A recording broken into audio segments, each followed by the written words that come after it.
Welcome back to our fourth episode of NAS's podcast on equity, diversity, and inclusion within school psychology. I am Shayla Desai, the NAS Director of Educational Practice. My pronouns are she, her, and I'm honored to be the host of this series. This episode will focus on professional issues and specifically on navigating the field of school psychology as a person from a minoritized background. Today, I'm joined by guests Yadi Diaz and Janice Parker, who will be sharing some of their experiences and challenges as school psychology practitioners. To start, could both of you tell us a bit about how you came to choose school psychology and what your current role is? Let's start with Yadi. Okay, thank you. And thank you for having me today. Before getting started, I'd like to honorably mention and give thanks to the ancestry on whose land I currently stand on. The Chicago area is located on ancestral lands of tribes such as the Council of the Three Fires, comprised of the Ojibwe, Ottawa, and Potawatomi nations, as well as the Miami, Ho-Chunk, Menominee, Sac, Fox, Kickapoo, and Illinois nations. I also want to acknowledge my own ancestral indigenous Durango ties to the lands of the Tepehuanes, in which the Tepehuan and the Tarahumara resisted and continued to resist in colonization. So that's something that's undeniably a part of my identity and what's influenced my theoretical framework in the way that I approach any work that I do. And I feel that's really shaped my experiences in school. Just being a first generation college student, I was someone whose first language was not English. So experiencing that in schools and how that kind of shaped my self-esteem and my identity and my experiences with institutions has been really pivotal. And I started my career as being a teacher and then noticing that I wanted to have a bigger impact at a systems-wide level, but also the psychology aspect of how people form their identity and how they view themselves. I think both of those kind of compelled me to make the switch to school psychology. So that's kind of been my trajectory. Thanks so much for that. Janice, how about you? Yes, and I'm going to try to condense my trajectory and what got me here and make it very short and sweet. But in terms of school psychology, I think like many people in the field, I kind of just stumbled upon it. I always knew that I wanted to work with kids and adolescents, and in particular, to support Black kids and adolescents. Giving some of my early childhood experiences and just experiences in general, and being a Black individual and a Black woman in particular in America. And so I always, tell people for the first half of my childhood, we grew up in a small town in the panhandle of Florida. So just put that in context, right? But in the particular neighborhood, the first half we grew up in, it was, very much so low income, lots of drug and gang activity. And as you can imagine, the elementary school my sister and I attended was underfunded and the resources were not there. Moving forward, when my mom got her degree, we climbed up the economic ladder. We moved to quote unquote the other side of the tracks, went to a different elementary school that was well funded. And you can only imagine the stark differences that I saw. And so those experiences have always resonated with me because it reminded me of the struggles of, Black America, in particular Black kids, and how so much of that is embedded in education and what we do and don't do for those individuals. So when it got time for me to choose a graduate program, I was looking at clinical psychology, counseling psychology, social work, all of the above. I stumbled upon school psychology. And again, mentally, I went back to that critical moment in my life where I realized that when done well, and when we address the systemic issues, education really can be a way to grant students of color access to a variety of goods and services. And so that's the short answer of how I got to school psychology, really just being a part of the liberation of Black people in America. Thank you. So as I said in the intro, this episode is going to focus on navigating school psychology as a person from a minoritized background. And you've spoken about this a bit already, but I'm curious to hear more about your identities, including areas of intersectionality, and anything else you might feel comfortable sharing, because I want to hear throughout this episode about some of your individual experiences, as well as what your perceptions are about some of the common challenges that are faced by others who might share identity with you. So Yadi, if you want to start. Sure. So, the reason why I really went into education was, again, to be a part of an institution that touches a lot of people's lives. So for me, because I had limited experience in terms of different professions, education just was something that was really natural. It was something that I was familiar with, and it was something that I knew the majority of our population had to go through that system. So I feel like that's where there was a lot of potential to make the biggest impact. For me, as a student of color, particularly as a Chicana student who was in the English language track, there were a lot of things that I was starting to internalize about myself, about my community, that was really stemmed in the educational system. So I was noticing a lot of differences between what I was learning about myself, my history, and my identity from my family, and from my community. And it was very different from what I was learning in the school setting. And I began to resist at a very early age. I'm a firstborn, I'm very outspoken. And I come from a history of females who tend to be very strong and outspoken. So I started speaking out in school. I had the opportunity to not only attend schools in the Midwest, but also in the West Coast. So just seeing the different dynamics, both in elementary and then in high school, I had a lot of shifts. You got to see just the differences in the way that people express themselves in a school setting. And what I started to notice was in my resistance, there was a lot of oppression. So that to me was very, in a sense, traumatic. And I think it continues to be that way in my professional setting, but in a different way.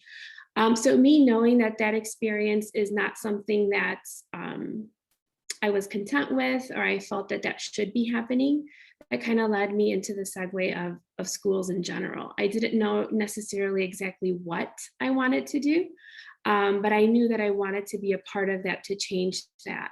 I kind of found my way. I started in elementary education, was in the classrooms, and then I made my switch into Latino studies, and then teaching at the high school level.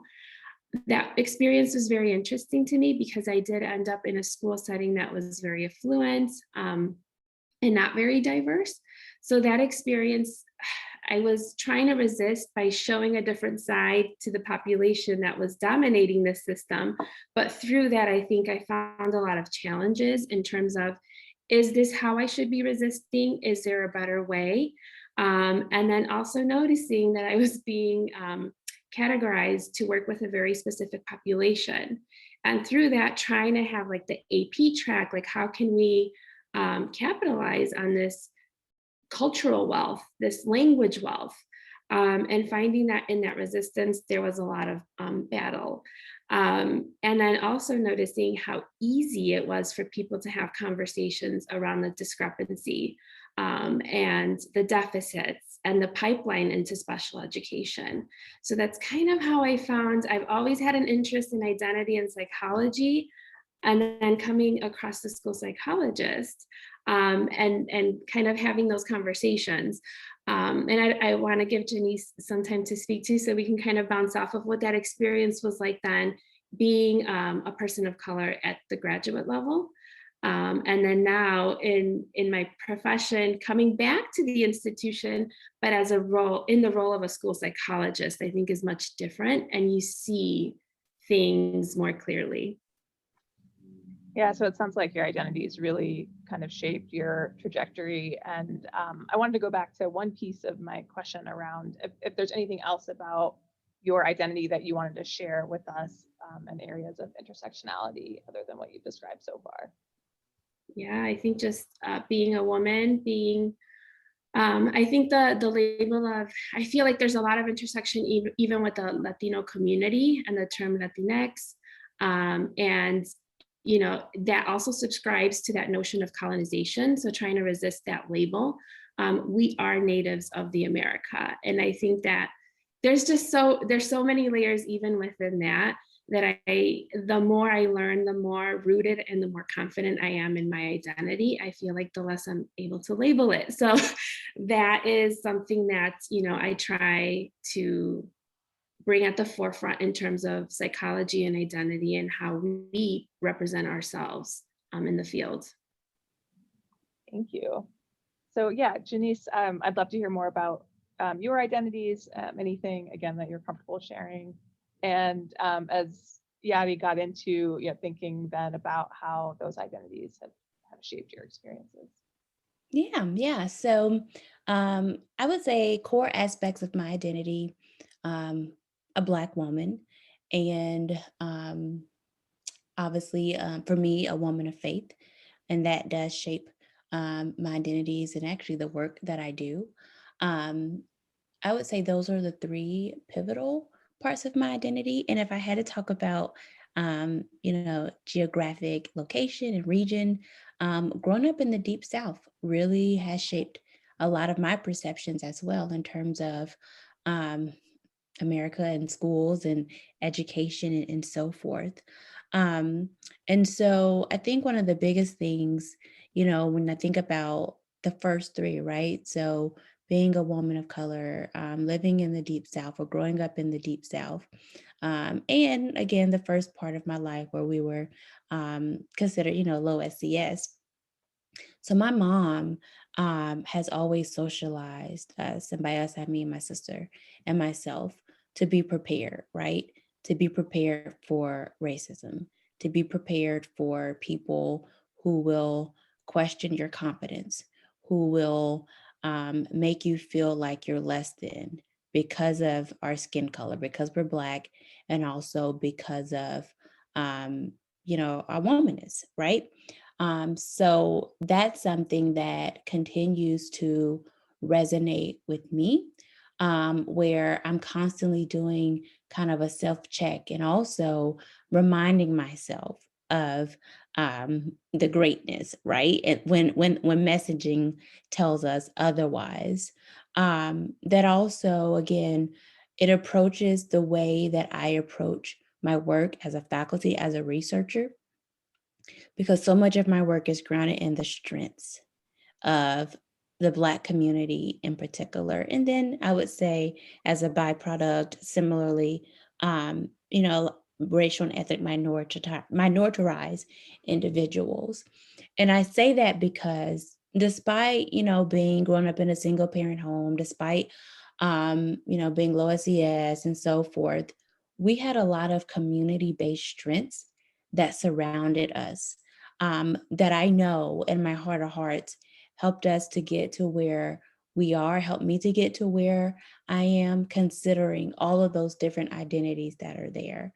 And I think a lot of times in education and in school psychology, we're constantly talking about the deficits, what Black kids can't do, what are all these things against them, right? Which is, of course, so important to consider from a systemic standpoint.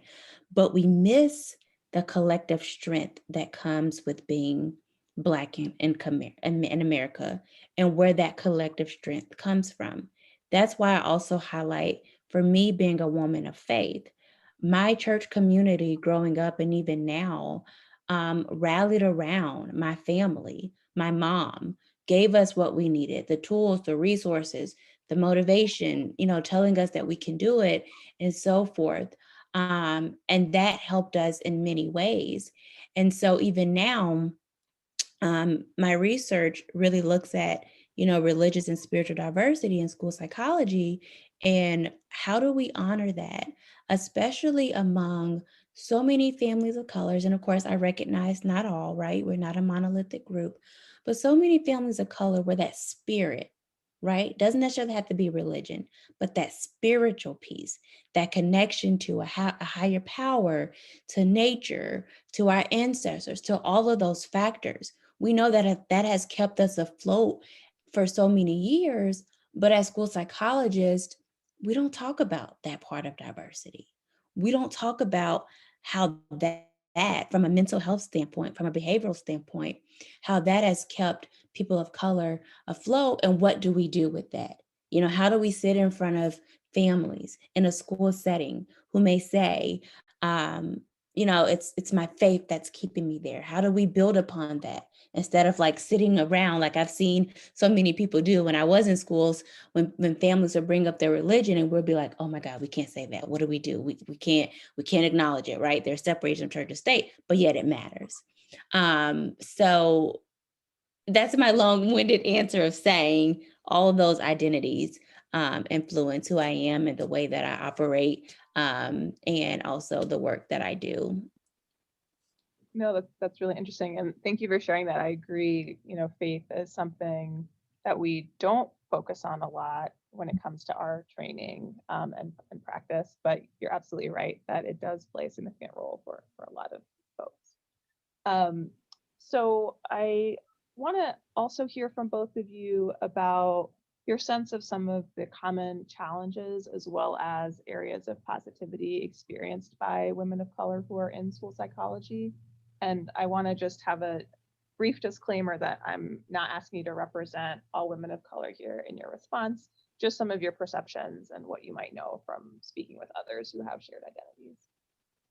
Janice, do you want to start? I know that you've been involved not just in research, but also with school psychology sisters, which I know is a big Facebook group. Yeah. Yeah. So I'm thinking about, my experiences and just some of the experiences that I've heard from others. And again, I appreciate your disclaimer, right? That this is not the experience of all, but it is something to consider, right? To amplify those voices that are so often silenced. I think in short, my personal experiences, but then also what I'm finding and some of the work I'm doing around early career practitioners of color and women of color. Um, is there's a lot of racism, right? And sexism that we often experience um, in school settings. What I have found to be very remarkable about the work that I'm doing, and even as I reflect on my experience, we think the K through 12 education system is like this liberal system, kumbaya, everyone is all about social justice. And no, absolutely not. And when I think about my experiences and the stories that I've been previewed to through my work, but then just connections and genuine relationships with other women of color, it is hard because not only are we, trying to assert ourselves, knowing the moment people look at our skin color, right? That there's these biases, this feeling of I'm questioning your competence, right? Everything my mom prepared us for when we were little. We see it in real time. So I think that's a big challenge there. But then as a woman, something that I also found that was very remarkable when I, talked to colleagues and again, my own experience is the sexism that we experience, not just from um, our white colleagues, but our Black male colleagues, right? And again, not making a broad sweep. I know there's differences, but that was one of the common themes that we heard in this recent work we're doing, where a few of the women of color would say it was also other men of color, right? That question our competence, that try to silence us and so forth, which is why I think, that intersectional perspective from Kimberly Crenshaw and that Black, feminist thought is so important because there's that double marginalization that unfortunately works against us in school settings. So that's the challenge. In terms of the strengths, I just love how we support each other. I love how it truly is a sister, right? Or sisterhood. I love how we understand each other's woes, and we create safe spaces for us to get that out. I was just listening to a podcast this morning. It was talking about how women of color, especially Black women, tend to report, feeling depressed, stressed, anxious compared to white women. And the speaker was saying, as Black women and women of color, we had to own our feelings and be honest with our feelings. And so I just love the network that we've created um, in school psychology. And hats off to Kiera Fulmore, right, the founder of School Psych Sisters, who's also a dear friend of mine. But I just love the collectivism that we have. There's nothing like it. And for me, it keeps me afloat to let me know that I'm not alone in this. And I have genuine people who understand it, who have my back in different ways. Yeah, that's amazing. Yadi, what about you? What would you say are some of the common challenges and areas of positivity? And Denise, when you were speaking, I could relate to a lot of your points. So I feel like you said it all very nicely. I think one thing that stood out to me, and this could be just my curriculum and instruction background and my teaching background, with this notion that schools are very liberal. I feel like that's not a notion that I've ever picked up on. And I think maybe in school psychology, right? Like that's where I felt like there was this disconnect and misunderstanding of school systems and how they have historically marginalized certain populations, and very intentionally. And I think too, with the pandemic, it just being in the school setting, you mentioned like it's really hard when you're in that system. There's a lot of microaggressions. There's a lot of, assumptions made about people. I almost feel like the higher up you get in your education, the harder it is for you, because the bar is set higher, there's more expectations. And even though you're meeting those expectations, it's never enough, right, in the school setting. But I did want to kind of mention a little bit about the pandemic and how things are kind of being discussed. And I feel like it's been highlighted, and now it's more important to look at institutions because now it's impacted the white sector.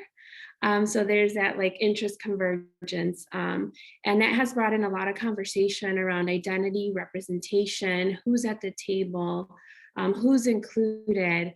And the one voice that I feel is always like the one area that people have the hardest time with is the brown voice, right? Like who should be there, who's in that space, and are we considering all angles and all aspects? And I feel that that's not just very specific to the school setting, but in school psychology as well. But some of the positive things that I found, I'm very new to the field, I'm in my third year, the School Psych Sisters page, because I feel like the brown voice, we're kind of like trying to find our way in this, like the sense of community and understanding and the connection, like we're all coming from the same place and understanding. We have different experiences, different lived experiences, but that has been tremendous, especially as a professional in a new role, sometimes in a building where there really isn't anybody else that looks like me other than the students. And when we're having those conversations about students, it's always in a negative light. So it's just really empowering to be on that page, just to hear other people's experiences and understanding those connections. I feel like it's really good for my soul, for my heart. So I think that's been a really positive thing, and it's flourishing. I'm so happy to hear that. I know it can be so challenging to be like the only, whether that's in your professional setting, in your graduate program, et cetera. So having that sense of community outside of the school building or outside of the university is so critical. And I'm so glad to hear that you both have had those positive experiences with community. Is there anything else that you wish the field of school psychology better understood about the experience of being a person of color in a predominantly white field?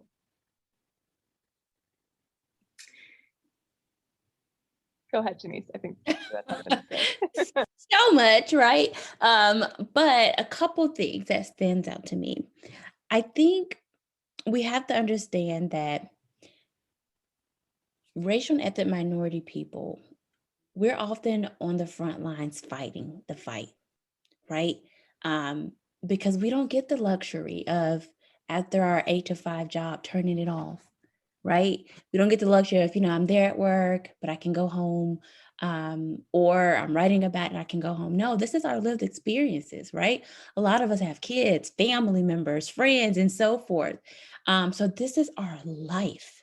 But because this is our life and we're so passionate about this work, in many ways, it's exhausting. Mhm. It's exhausting.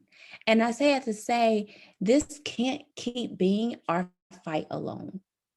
We need our white colleagues to show up and step out and fight along with us, because it's so draining and it's so taxing. And I think about, this push around, social justice and, challenging the field to be advocates and to address, systemic issues. And that's so important. What I think is missing from the conversation is what that means for people of color, right? Because we're doing it. But what happens when we're doing it and we're targeted Mhm. because of it? And people are in the field are not supporting us as we go home and just using, hypothetically drown in our sorrows, right? And so I just say, as we push for social justice, we have to acknowledge how draining and burdensome that it can be, even while it's inspirational, right? For people of color. And we got to stop leaving our colleagues of color out to dry by themselves, essentially. And you can finesse that when you edit it. But essentially, we got to stop leaving it up to them and them alone, because it's too much of a burden to carry. I agree with you. And not just only that, I also find, and I'll just speak to my own community, sometimes it's easy to align with white because that's been viewed as right. And it's easier, right, to avoid that resistance and to be highlighted or targeted. So there's even like conflict within, our own communities and spaces. And I feel like in some instances that can be even more problematic because it's not a unified voice, especially in a school setting when there isn't a lot of representation. So I think that that's something that we can do as a collective whole, not just people of color versus white, but even within our own communities and our own spaces. We need to be more intentional. And I also find that some of the reasons behind maybe why it's not as cohesive is not having awareness or education around the history, the implications, and the vocabulary around that. So I don't think it's because they don't necessarily agree with the movement. I just think they don't understand, and what that could mean in the future for the kind of work that we do. So in terms of school psychology, I think it really starts with the education and the training around the work that we do. So we talk about social justice very theoretically, at least from my experience, right? I would like to see a little bit more discussion around the actual measures that we use. What's the historical implications of that? And how can we measure differently? Because I think that that's so embedded. I feel like we're pulled in two different directions and it can be really confusing. We're saying we want social justice, we want change, we want you to advocate, but here are some tools that have been historically oppressive and may not be measuring strengths and the beauty of what it is to be just an ethnic minority. So I think that there is still a long way to go, but I've seen more of that conversation, more of that intentionality around getting the right people at the table, and just getting varied voices and experiences at the table. And I think that's really important to continue to do. Yeah, I think, it's long overdue, but school psychology is entering a phase of some self-examination, and thinking about both current practices as well as historical practices that were, unjust. And so you guys have both spoken a bit about this already, but I'm wondering if there's anything else you think school psychology should be doing or should not be doing with the goal of advancing racial and social justice. Something that I can think of just being a practitioner in schools. I feel like the pandemic has created a lot of challenges, but a lot of opportunities for change if you jump on it. And one of the things that kind of stands out to me that I feel we haven't touched on as a field of school psychology, that's such a pivotal thing that we can target, is the involvement of Pearson and testing in our schools. So using map testing, STAR testing, our WIATs, our WIS, like all of that, I feel like this right now I'm noticing parents are choosing to opt out of access testing, like all these benchmark data that we use, right, to note student progress. Parents are opting out. And now we're being forced to use classroom data, and we're also being tasked with the challenge of diversifying our staff. So I feel like this could be a really critical moment where we can talk about curriculum, instruction, and practices in the school, in the classroom, and kind of moving away from that measurement piece. And I feel I want to hear more conversation about that. Again, I'm very new in the field, but this is something that I'm kind of like waiting for to happen. And I just, maybe I just haven't been in those spaces where those conversations are taking place, but I feel like school psychologists and school psychology in general could be really instrumental in leading that conversation. Sure, thanks. Yeah, so I think we have to pay more attention to practitioners. Um, and I will say, so 2 years ago, I joined the early career committee for NAS, which is why I'm really into like all this early career, stuff now in terms of like my research and so forth, or branching my research out. But being on that committee made me realize, for the most part, we have a good bit, of course, we could benefit from more, a good bit of research related to the experiences of graduate students, right? We have a good bit of research or different support structures in place for faculty, right? Faculty of color, graduate students of color. I feel like those resources, those conversations, those targeted conversations and support, in my experience, I'm learning that it tends to fall by the wayside when it comes to our practitioners of color, especially our early career practitioners. Um, which is why, we're so excited. And by we, I mean my colleagues and myself, who are getting ready to embark on this journey, right, of creating the structured support program for early career women of color in school mental health fields in general, because they really are a forgotten population. Not only are they reconciling with just a general kind of transition being early career practitioners, but then you layer that on with, again, the racism, the sexism, ageism, all of the isms, right? That also make that early career transition so difficult. And so I do think as a field, we have to do a better job of making sure that those that are transitioning are supported. And I know we have different mentorship programs or opportunities, but at least in my experience, nothing that's structured, right?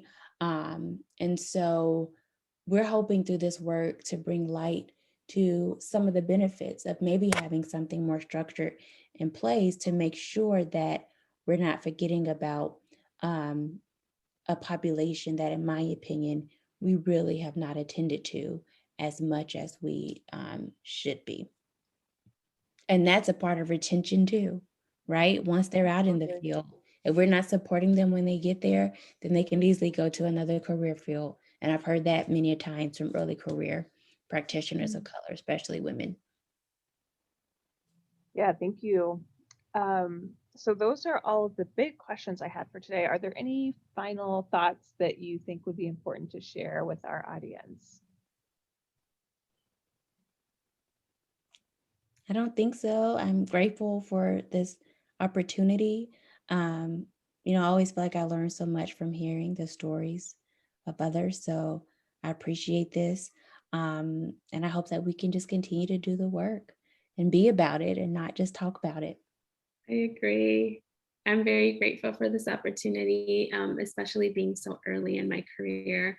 I've learned tremendously from just hearing Denise speak. I'm so glad that you're at the forefront of the research and getting that messaging out there. I think that's really powerful. So I appreciate you for being in the field and taking that leadership. I hope these conversations continue, that there's continued inclusion. And yeah, I just really appreciate this time. Denise and Yadi, we very much appreciate the time you spent with us today. It has been such a pleasure to hear from both of you, and I thank you both for being so open about your respective journeys in school psychology. For everyone listening, thank you for joining and taking an interest in these critical issues. We look forward to the rest of the series and hope you'll tune in for the next episode. For more information on EDI topics and social justice, please check out the NASP website. Thank you.